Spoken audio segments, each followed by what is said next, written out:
My name's Belinda Duarte.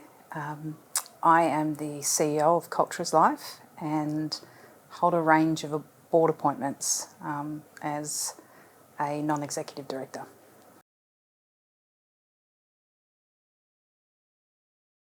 So why did I do this course in ethical leadership? It was an interesting experience because I would not normally nominate myself to apply for something like this.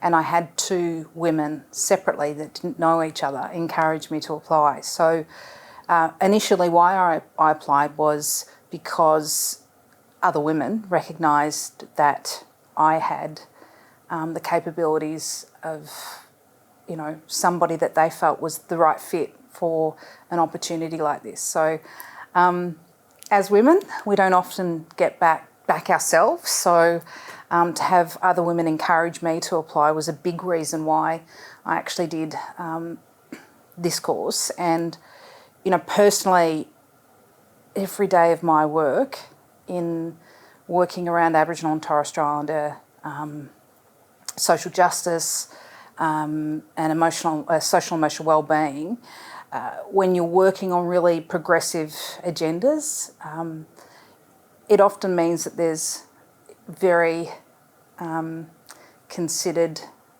matters that arise, and particularly ethical issues.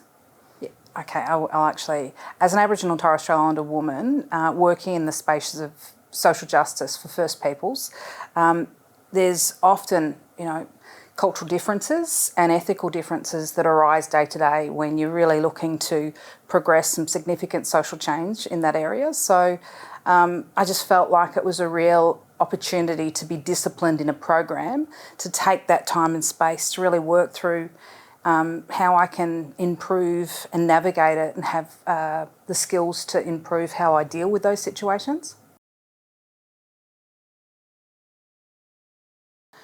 So when I think about what I got out of the Vincent Fairfax Fellowship and the Crown Lanna partnership with ethical leadership, I really think the discipline of going through a 12-month program was an important aspect for me. Not only doing it by myself, but in a cohort of really diverse people in leadership roles that are influencing change in a whole range of different settings. And that was really enriching for me. Often sectors don't cross paths in the way in which they should. And, understanding some of the matters that people face was really insightful.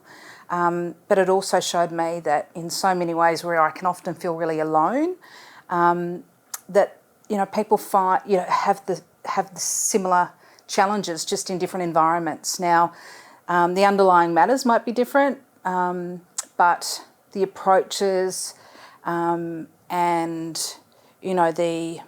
the challenge that comes with being in those situations are often shared from a human perspective. So I loved the structure of the program.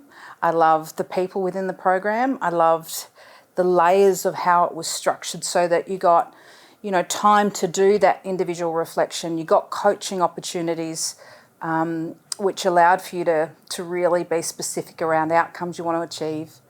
And, the project piece of work's an interesting one because it makes you really go, okay, what do I want to do with this? How can I put the skills that I'm learning into practice? And, really it's a very self-directed process.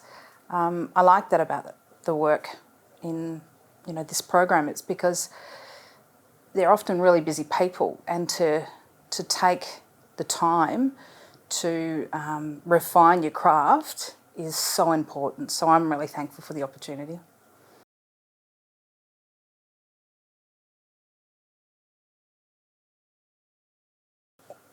What I'd say to somebody if they weren't sure about doing this fellowship is to really, put yourself forward and go through the process, number one, because what it does make you consider is what is your position in this and what are you actually facing in your day-to-day world? What are your aspirations around exploring ethical leadership, and what would you like to get out of it? So it helps you shape what you'd like to learn.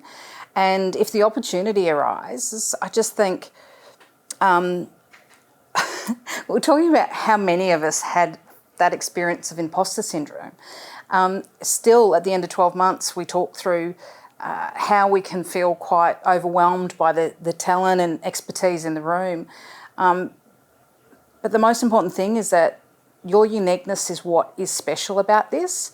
I felt very different coming into this program. You know, as a First Nations woman, there's not many of us out there, and to come into a mainstream program, often you feel very culturally unsafe in what's going to be delivered and constructed in the conversations, given the environment that we deal with within the broader community. But, you know, I think each participant in their own way would say that they've got their own challenges in navigating the process, and would absolutely 100% hand on heart say, do it. You'll come out of it more aware, deeper and refined in what you want to do. For me, it has been. And I actually needed to go through this process and program to get to this point, because as a single parent with a range of different roles, I'm time poor, and this made me allocate the time to get better. And I wanted to get really strong in this space, because rather than feel uncertain or cautious, I wanted to step into this space with a level of ease and knowledge to be able to navigate the spaces that I know I will continue to deal with in my work, both actually professionally and personally.